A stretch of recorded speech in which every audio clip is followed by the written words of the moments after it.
Video में हम पढ़ेंगे A and G as criteria for thermodynamic equilibrium and spontaneity. तो ए और जी के बारे में हम क्लास में डिस्कस कर चुके हैं। ए क्या होता है? वर्क फंक्शन होता है, यहाँ पे वर्क फंक्शन होता है या फिर हेल्महोल्ट्ज़ एनर्जी, ठीक है। जी यहाँ पे क्या होता है? Gives free energy. जी यहाँ पे होता है गिव्स फ्री एनर्जी। ओके, ये डिस्कस करने की जरूरत नहीं है, हमने क्लास में अच्छे से डिस्कस किया है। ओके, अब यहाँ पे आपको क्या करना है, ये जो वर्क फंक्शन और गिव्स फ्री एनर्जी है इसको रिलेट करना है या फिर इसको एक्सप्लेन करना है थर्मोडायनेमिक इक्विलिब्रियम और स्पॉन्टेनिटी के रूप में। वो किस तरह से करेंगे अभी देखते हैं इस वीडियो में। ओके, तो इसको एक्सप्लेन करने के लिए सबसे पहले आपको जो मैंने पढ़ाया था क्लोसियस इनइक्वालिटी इक्वेशन, क्या थी क्लोसियस इनइक्वालिटी इक्वेशन? वो हमारी थी TdS is greater than equal to DE plus PdV। पूरा टॉपिक पढ़ा था इसका, ठीक है। ये क्या है हमारा क्लोसियस इनइक्वालिटी। जब हमने पढ़ा था तो फाइनल जो हमारे पास इक्वेशन आई थी ये थी, इसे ही हम क्या कहते हैं? क्लोसियस इनइक्वालिटी इक्वेशन। ओके, यहाँ पे जो ये ग्रेटर देन है ये क्या बताता है? ये बता रहा है कि रिएक्शन जब या फिर कोई भी प्रोसेस जब क्या हो, इरिवर्सिबल हो, तब TdS ग्रेटर देन होता है DE प्लस PdV के। और हमारा कोई भी सिस्टम या प्रोसेस जो है वो इक्विलिब्रियम में होता है तब TdS बराबर होता है किसके? DE प्लस PdV के। ओके, तो ये था क्लोसियस इनइक्वालिटी। अब ये क्या होगा यहाँ पे हमारे यूज में आने वाला है, तो बार बार बताने की जरूरत नहीं है।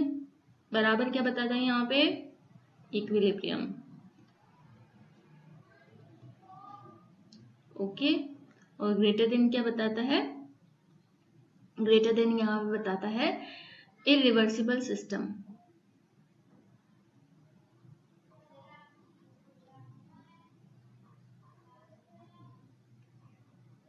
ओके, इसे आप कह सकते हैं रिवर्सिबल। क्लियर? या फिर इरिवर्सिबल सिस्टम की जगह हम और क्या कह सकते हैं इसे?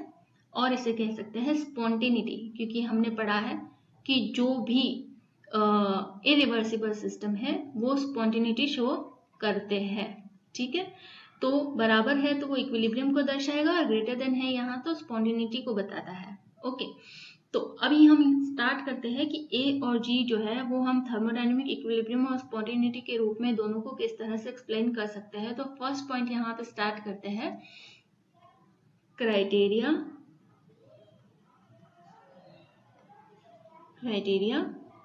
in terms of work function।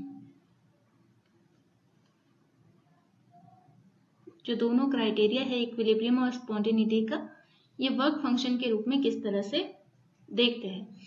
तो यहां पे हम लिखेंगे TdS, वही जो हमने अभी बताया आपको, प्लस PdV। ओके, अब आपको क्या करना है? आपको याद होगा मैंने आपको क्लास में एक इक्वेशन बताई होगी, DA किसके बराबर होता है? DA बराबर होता है DE माइनस TdS के। किसके बराबर होता है? DE माइनस TdS के, ठीक है। कैसे? जैसे DG बराबर होता है किसके? DH माइनस TdS के बराबर होता है, बिल्कुल वैसे ही DA किसके बराबर होता है? DE माइनस TdS के बराबर यहाँ पे होता है। ओके, अब आपको जो है इसमें स्पॉन्टेनिटी किस तरह से आप एक्सप्लेन करेंगे वो देखते हैं। सबसे पहले हमें यहाँ पर ये जो DE है ना, इसकी वैल्यू निकालनी है। तो यहाँ पे भी देखो DE है और यहाँ पे भी DE है, तो आप यहाँ से DE की वैल्यू कैलकुलेट कर सकते हैं, निकाल सकते हैं। किस तरह से निकालेंगे? ये DE और ये जो माइनस TdS है ये बराबर के इस साइड आ जाएगा, तो ये क्या हो जाएगा? DA plus TdS। ओके, अब ये जो हमारी, मान लो कि मैंने लिखा है इक्वेशन 1, इक्वेशन 2, इक्वेशन 3, तो इक्वेशन 3 से जो वैल्यू है DE की वो इक्वेशन 1 में पुट करने पर क्या होता है, TDS is greater than equal to DA plus PDV plus TDS इस तरह से लिखा जाएगा ये, ठीक है। अब यहाँ पे देखो TDS बराबर के इस साइड है और TDS इस साइड भी, तो कैंसिल आउट हो जाएगा, ठीक है। हमें यहाँ पे किसकी वैल्यू चाहिए, हमें तो सिर्फ वर्क फंक्शन देखना है कि वर्क फंक्शन किस तरह से होगा। तो हम क्या करेंगे, इस PDV को इसके उस साइड ले जाएंगे, ठीक है। तो ये क्या आ जाएगा, प्लस में है तो माइनस में हो जाएगा, ओके। तो ये इस तरह से DA माइनस PDV, आप इसको इस तरह से भी लिख सकते हो, दोनों एक ही बात है, PDV, ठीक है। अब हम कह रहे हैं कि अगर क्या करें, हम वॉल्यूम को कांस्टेंट कर दे, क्या कर दे, at constant volume, at constant volume, यानी कि DV में रख दूं 0, तो उस केस में जो ये हमारा फोर्थ इक्वेशन है वो क्या हो जाएगा, DA is less than equal to 0। जैसे ही मैं DV 0 रखूंगी तो ये PDV पूरा ये इक्वेशन है क्या हो जाएगा, 0 हो जाएगा। तो ये मेरे पास क्या आ गया, DA is less than equal to 0। तो यहां से क्या पता चल रहा है कि कोई भी इरिवर्सिबल सिस्टम है हमारा, और उसमें अगर आपको स्पॉन्टेनिटी चेक करनी है तो स्पॉन्टेनिटी देखने के लिए वैल्यू जो है यहाँ पे स्पॉन्टेनिटी के लिए DA या वर्क फंक्शन की जो वैल्यू है वो क्या होनी चाहिए, 0 से कम होनी चाहिए। स्पॉन्टेनिटी के लिए क्या करना होगा, DA की वैल्यू 0 से कम होनी चाहिए, ठीक है। और जो इक्विलिब्रियम है उसके लिए जो है DA की वैल्यू बराबर होनी चाहिए 0 के। तो यहां से क्या पता चल रहा है कि जो वर्क फंक्शन होगा अगर वो 0 के बराबर है तो सिस्टम हमारा इक्विलिब्रियम में होगा, और अगर कोई सिस्टम स्पॉन्टेनिटी में होना चाहिए, ठीक है, या फिर कोई सिस्टम इरिवर्सिबल है तो उसके लिए वर्क फंक्शन की जो वैल्यू होती है वो 0 से कम होगी। जैसे कि गिब्स फ्री एनर्जी में चेक करते हैं वैसे ही अभी गिब्स फ्री एनर्जी का भी चेक करेंगे किस तरह से होता है, ठीक है। चलो, तो यहाँ पे ये बात हो गई किसकी, वर्क फंक्शन की हो गई। अब देखते हैं कि फ्री एनर्जी किस तरह से चेंज होती है, फ्री एनर्जी के लिए क्या क्राइटेरिया है। तो हम देखते हैं यहाँ पे second criteria in terms of free energy, okay. तो अब देखते हैं फ्री एनर्जी क्या होता है। गिब्स फ्री एनर्जी का formula basic, J is equal to H minus TS। अब यहाँ पे इसको रिप्लेस करना पड़ेगा पहले, तो H क्या होता है, H होता है E प्लस PV होता है, ठीक है। अब हमें यहाँ पे इसको डिफरेंशिएट करना है, तो ये हो जाएगा DH DE, रुको पहले ना इसको पूरा लिख के ही करते हैं G के वैल्यू में। तो ये हमारा मान लो इक्वेशन 1 है, ये इक्वेशन 2 है, तो इक्वेशन 2 से H की वैल्यू इक्वेशन 1 में पुट करने पर क्या हो जाएगा, ये हो जाएगा हमारा G is equal to E plus PV minus TS, okay.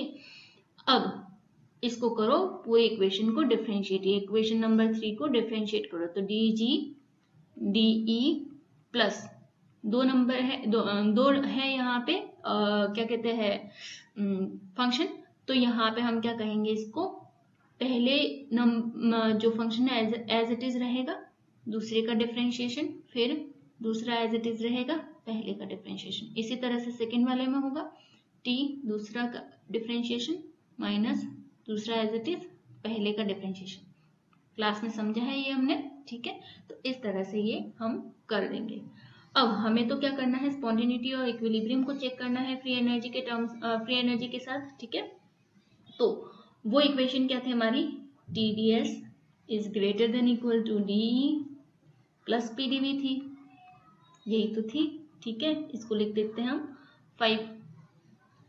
अब यहाँ पे आप क्या करेंगे, आप इस DE की वैल्यू वापस से यहाँ पे भी कैलकुलेट करो। देखो यहाँ पे भी DE है, आपको इस DE की वैल्यू निकाल दो, इजी हो जाएगा।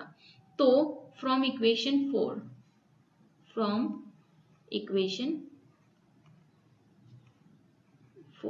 ठीक है। इक्वेशन 4 से क्या करते हैं हम, इस DE को एज इट इज रखते हैं और बाकी सारे जो वेरिएबल्स हैं उनको क्या करेंगे, उनको हम बराबर के उस साइड ले जाएंगे, ठीक है। तो ये आ जाएगा यहाँ पे DG, ओके, DE को तो एज इट इज रखना है DG, PdV उधर गया तो क्या हो गया माइनस PdV, VdP उधर गया तो बन गया VdP था ये, ठीक है। VdP उधर गया तो क्या हो गया माइनस VdP, TdS उधर गया तो प्लस TdS और SDT उधर गया तो प्लस SDT, ओके। तो ये हो गई आपकी इक्वेशन नंबर 6। अब ये जो इक्वेशन नंबर 6 आई है, ये किसकी वैल्यू है, DE की है। तो इसमें यहाँ पे DE की जगह हम क्या पुट कर देंगे, ये पूरी इक्वेशन वहां पे पुट कर देंगे, ठीक है।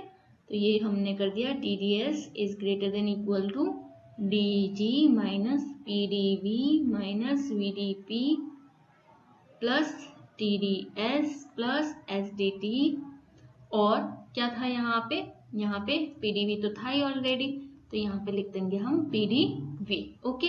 माइनस PdV से माइनस PdV कैंसिल, बराबर के इस साइड TdS है और इस साइड भी TdS है, तो एक दूसरे से कैंसिल आउट हो जाएंगे, ठीक है। और इसके बाद क्या बचा है, यहाँ पे देखो DG बचा है जो कि हमें चाहिए, VdP बचा है और SDT बचा है। अब हमें क्या करना है कि एक तरह से देखें तो हमारी इक्वेशन क्या हो गई, अब DG minus VdP plus SDT, यही हो गई, ठीक है, इक्वेशन नंबर 7। पर हमें तो स्पॉन्टेनिटी और इक्विलिब्रियम देखना है यहाँ पे, तो हम क्या करेंगे, इसको ले जाएंगे उधर और इसको भी बराबर के ले जाएंगे उधर, ठीक है। तो इक्वेशन हमारी क्या हो जाएगी, ये हो जाएगी हमारी DG और ये लिख सकते हैं हम VdP माइनस SDT, ओके। इसको आप इस तरह से भी लिख सकते हैं VdP minus, okay sorry VdP minus SDT, clear. तो ये हो गई इक्वेशन नंबर हमारी 8। अब हम कहेंगे कि at constant pressure and temperature, याद रखना हमेशा फ्री एनर्जी को हम एक्सप्लेन जब करते हैं तो हमेशा प्रेशर और टेम्परेचर को कांस्टेंट रख के एक्सप्लेन करते हैं, ठीक है। तो at constant pressure and temperature, जब प्रेशर भी कांस्टेंट है और टेम्परेचर भी कांस्टेंट है, तो हम यहाँ पे क्या कह सकते हैं कि ये हो गया हमारा dP इज इक्वल टू भी 0 है और dt इज इक्वल टू भी 0 है, ठीक है। तो ये इक्वेशन नंबर 8 क्या हो जाएगा फिर सॉरी, ये हो जाएगा हमारा 0, क्या हो जाएगा 0। और ये जो इनइक्वलिटी का साइन है ये क्या दर्शाता है, वापस बार बार बताने की जरूरत तो है नहीं, क्या दर्शाता है, इरिवर्सिबल सिस्टम को दर्शाता है और स्पॉन्टेनिटी को दर्शाता है। और ये जो बराबर का साइन है ये क्या दर्शाता है, इक्विलिब्रियम को दर्शाता है, और क्या दर्शाता है, इक्विलिब्रियम को दर्शाता है, रिवर्सिबल सिस्टम को दर्शाता है, ठीक है। तो फॉर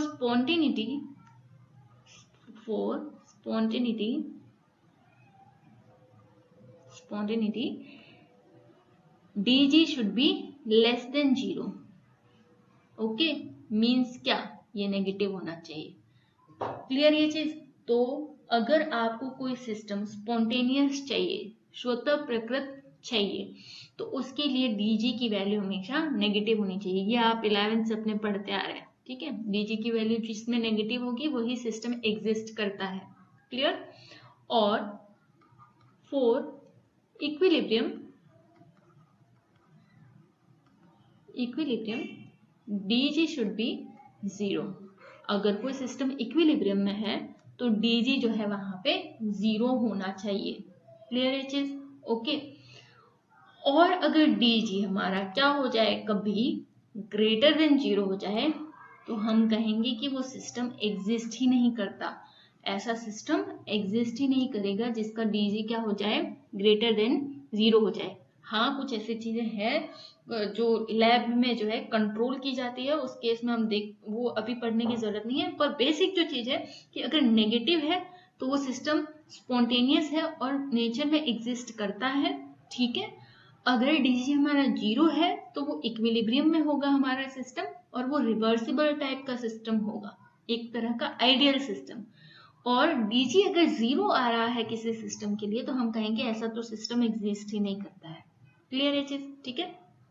तो ये था कि वर्क फंक्शन और गिव्स फ्री एनर्जी को आप किस तरह से जो है वो एक्सप्लेन करते हैं, उसकी स्पॉन्टेनिटी और इक्विलिब्रियम को देखते हुए। ठीक है। नेक्स्ट देखते हैं हम यहाँ पे कि A और G में प्रेशर, वॉल्यूम और टेम्परेचर के साथ जो है वो किस तरह से चेंज आता है, किस तरह से वेरिएशन देखने को मिलता है A और G में PBT के साथ। तो यहाँ पे हम देखते हैं variation of A and G with PV and T। तो टेम्परेचर, प्रेशर और वॉल्यूम के साथ किस तरह से A और G की जो वैल्यूज है वो वेरी करती है। ठीक है, वो देखते हैं हम भी। तो स्टार्ट करते हैं सबसे पहले A के साथ, वर्क फंक्शन के साथ शुरू करते हैं। तो वर्क फंक्शन का जो बेसिक फॉर्मूला है वो क्या होता है, E माइनस TS होता है, हम सबने पढ़ा हुआ है। ठीक है।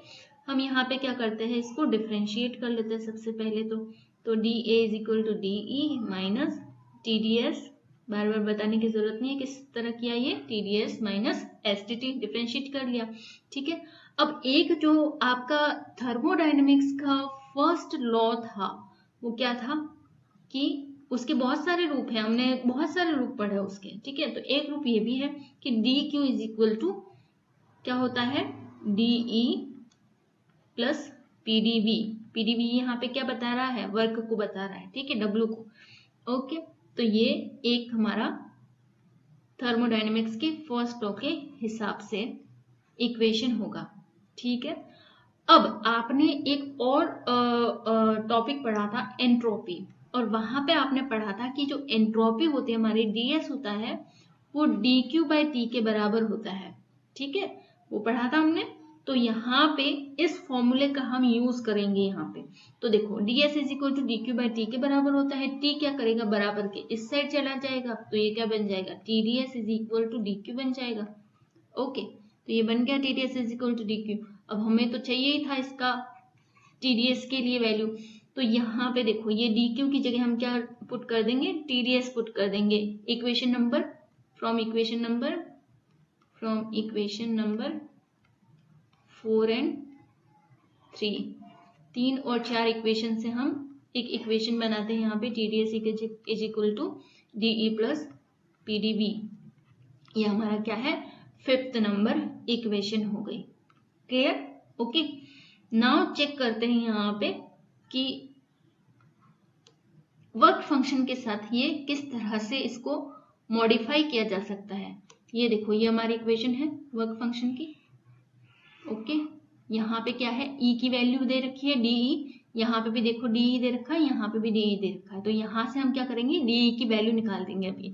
तो ये निकाल देंगे हम, DE इज इक्वल टू, ये क्या करेगा, बराबर के उस साइड जाएगा, तो क्या हो जाएगा, TDS minus PdV, TDS minus PdV। Okay, तो अब जो हमारे पास वर्क फंक्शन का जो इक्वेशन था, देखो ये था वर्क फंक्शन का इक्वेशन। अब इसमें पुट कर दो ये वाली इक्वेशन नंबर 6।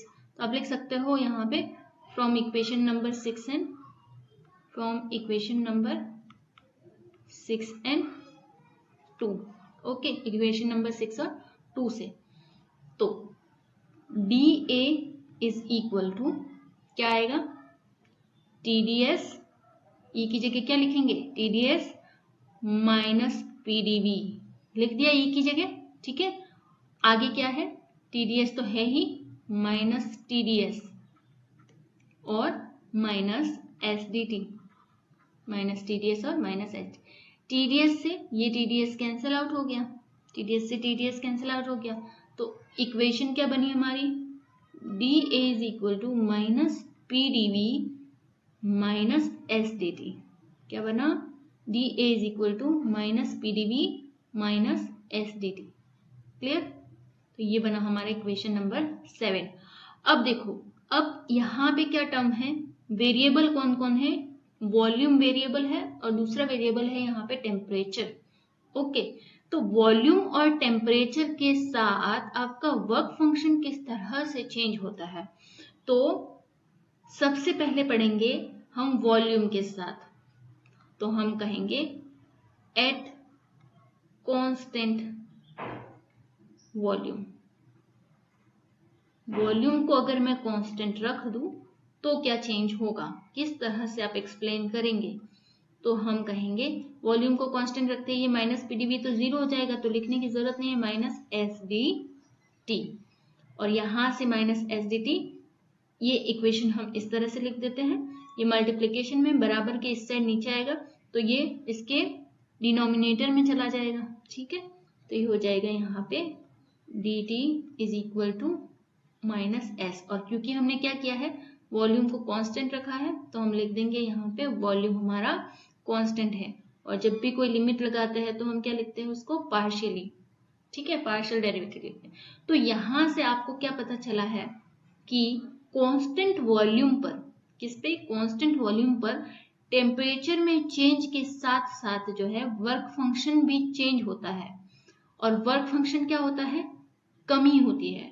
कांस्टेंट वॉल्यूम पर टेम्परेचर में चेंज के साथ वर्क फंक्शन में कमी आती है। क्यों आती है, कैसे कहा आपने कि कमी आई है, ये देखो माइनस साइन किसके बराबर है, माइनस एंट्रोपी के बराबर है। तो हम कहेंगे कि वर्क फंक्शन में कमी कितनी आती है, माइनस S के बराबर यहाँ पे कमी आती है, ठीक है। तो इस तरह से ये वॉल्यूम के साथ तो वेरी करेगा। दूसरा केस लेते हैं, एट कांस्टेंट टेम्परेचर। तो जब आपने टेम्परेचर कांस्टेंट रखा है तो ये क्या हो गया, dt इज इक्वल टू 0 हो गया, ठीक है। तो उस केस में आपका इक्वेशन नंबर 7 किस तरह से लिखा जाएगा, उस केस में इक्वेशन नंबर 7 आपका लिखा जाएगा dA is equal to minus PDV, dA is equal to minus PDV, और उसको आगे किस तरह से लिख सकते हैं आप, dV। ओके, कांस्टेंट रखा है, ये क्या आ जाएगा, इसका कंडीशन आ जाएगी, तो ये लिखेंगे हम P। ओके, तो अगेन आप यहाँ पे क्या देखेंगे कि जब आप टेम्परेचर को कांस्टेंट रखते हैं तो वॉल्यूम में चेंज के साथ अगेन वर्क फंक्शन में कमी आती है, और वो कमी कितनी होती है, वो माइनस P के बराबर यहाँ पे कमी आपको देखने को मिलती है एट कांस्टेंट टेम्परेचर, ठीक है। तो इस तरह से वर्क फंक्शन को हम यहाँ पे एक्सप्लेन करते हैं। ओके, तो यहाँ पे आप देखेंगे तीनों फैक्टर हो गए हैं, देखो किस तरह से वॉल्यूम के साथ किस तरह से चेंज होता है, टेम्परेचर के साथ किस तरह से चेंज होता है, और उस टाइम पे प्रेशर किस तरह से चेंज होता है वर्क फंक्शन के साथ, प्रेशर का क्या इफेक्ट पड़ता है वर्क फंक्शन के साथ, दोनों के बीच में क्या रिलेशन है। समझ में आ गया तीनों पॉइंट, ठीक है। अब नेक्स्ट देखते हैं गिब्स फ्री एनर्जी के लिए। तो जल्दी से आप देखो गिब्स फ्री एनर्जी के लिए क्या होगा। गिब्स फ्री एनर्जी के लिए हम लिखते हैं गिब्स फ्री एनर्जी का formula for Gibbs free energy.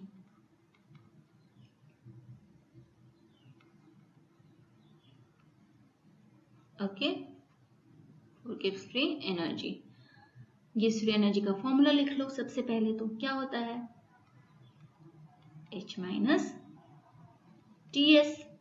H किसके बराबर होता है हमें पता है, बार बार बताने की जरूरत नहीं है, E plus PV। dg is equal to क्या हो जाएगा, from equation 1 and from equation 2। Okay, from equation 2 and 1 क्या हो जाएगा, h की वैल्यू पुट कर देते हैं हम, तो ये आ जाता है E plus PV minus TS। Clear है यहाँ तक? ओके, इसमें तो कुछ प्रॉब्लम वाली बात नहीं है, फाइन। अब नेक्स्ट आपको क्या करना है, यहाँ पे DE की वैल्यू पुट करनी है। किसकी वैल्यू पुट करनी है? DE की। पर उससे पहले DE की वैल्यू पुट करने से पहले डिफरेंशिएट तो करना पड़ेगा। तो इक्वेशन 3 को डिफरेंशिएट करने पर तो ये क्या आएगा, PdV plus VdP minus TdS minus SDT। Clear है इतना? ओके, कैसे हुआ पता है? अब यहाँ पे आपको क्या करना है, DE की वैल्यू पुट करनी है। कहाँ से आएगी ये DE की वैल्यू? तो आपने DE की वैल्यू निकाल रखी है ऑलरेडी, ये देखो DE की वैल्यू, ठीक है। ये वैल्यू यहाँ पे लाके आपको पुट करनी है। तो TdS माइनस PdV पुट करो, तो DG is equal to TdS minus, या फिर आपको कंफ्यूजन ना हो तो मैं पहले लिख लेती हूँ यहाँ पे कि DE की एक्चुअल में वैल्यू क्या है। DE इसके साथ ही लिख लेते हैं, TdS माइनस PdV, इसमें इक्वेशन की फॉर्म में लिख दो। तो from equation 4 and 5, from equation 4 and 5। Okay, ये हो गया। अब लिखते हैं यहाँ पे DG is equal to TdS minus PdV plus PdV plus VdP minus TdS minus SDT। Clear? TdS से TdS कैंसिल, PdV से PdV कैंसिल, पीछे क्या बचा, DG is equal to VdP minus SDT। ये हमारा मेन इक्वेशन बचा, ठीक है। ये क्या है, 6th इक्वेशन, इक्वेशन नंबर 6। अब आपको यहाँ पे दिख रहे होंगे दो वेरिएबल, एक तो है प्रेशर और दूसरा है टेम्परेचर। तो हमें पहले प्रेशर के रिस्पेक्ट में फिर टेम्परेचर के रिस्पेक्ट में देखना है कि गिब्स फ्री एनर्जी में क्या चेंज आता है। तो हम पहले करेंगे प्रेशर के रिस्पेक्ट। तो एट कांस्टेंट प्रेशर क्या हो जाएगा, कांस्टेंट प्रेशर पे dP इज इक्वल टू 0 हो जाएगा, ठीक है। तो ये इक्वेशन मेरा 6 किस तरह से लिखा जाएगा, फिर SDT यही रहेगा। dP के 0 होते ही क्या रहेगा, SDT ही रहेगा। ये VdP तो पूरा क्या हो जाएगा, 0 ही हो जाएगा, ठीक है। ओके, नाउ आप यहाँ पे कहेंगे कि DG बाय ये जो DT है नीचे आएगा इसके डिनोमिनेटर में, DT कब कहा हमने, जब ये प्रेशर कांस्टेंट था। किसके बराबर है, S के बराबर। तो यहाँ से हम कह सकते हैं कि जब मैं प्रेशर को कांस्टेंट रखूं और टेम्परेचर के साथ जो है, जब प्रेशर कांस्टेंट रखूं तो टेम्परेचर के साथ गिब्स फ्री एनर्जी में क्या होती है, कमी होती है। और वो कमी कितनी होती है, -S के बराबर कमी होती है यहाँ पे, ठीक है। इसके साथ ही एट कांस्टेंट टेम्परेचर कहे, दूसरा टेम्परेचर ये वेरिएबल हमारे पास, ठीक है। एट कांस्टेंट टेम्परेचर कहे तो ये क्या आ जाएगा, DT इज इक्वल टू 0 आ जाएगा। तो पीछे हमारा इक्वेशन क्या बचेगा, VdP ही बचेगा, ये तो पूरा 0 हो जाएगा। तो ये बता VdP। ओके, ये आपका क्या है, इक्वेशन नंबर, ये तो हो गया इक्वेशन नंबर 7, ये हो गया इक्वेशन नंबर 8, ये हो गया आपका इक्वेशन नंबर 9। ओके, तो यहाँ पे बाद में आप इसको देखते हैं कि चेंज किस तरह से होता है। तो ये जो DP है इसके डिनोमिनेटर में आ जाएगा, और कंडीशन हमने क्या लगा रखी है, कांस्टेंट टेम्परेचर। तो ये कांस्टेंट टेम्परेचर और ये किसके बराबर है, V के बराबर, ठीक है। तो यहाँ से क्या पता चल रहा है कि जैसे मैं टेम्परेचर को कांस्टेंट रख दूं और टेम्परेचर कांस्टेंट रख के अगर मैं प्रेशर को बढ़ाती हूँ तो गिब्स फ्री एनर्जी भी क्या होती है, बढ़ती है। टेम्परेचर कांस्टेंट रख के प्रेशर को बढ़ाने पर या प्रेशर में किसी तरह से चेंज करने पर गिब्स फ्री एनर्जी भी बढ़ती है। और वो कितनी बढ़ती है, वो V के बराबर बढ़ती है यहाँ पे, क्योंकि यहाँ पे प्लस साइन है, कुछ भी नहीं है तो प्लस साइन है ना, ठीक है। तो इस तरह से गिब्स फ्री एनर्जी में टेम्परेचर प्रेशर के साथ किस तरह से चेंज आता है। आपने यहाँ देखा होगा तीनों जो वेरिएबल थे मेन, एक है प्रेशर, दूसरा है टेम्परेचर और तीसरा है वॉल्यूम। क्या रिलेशन है इनका गिब्स फ्री एनर्जी के साथ, वो हमने यहाँ पे देखा।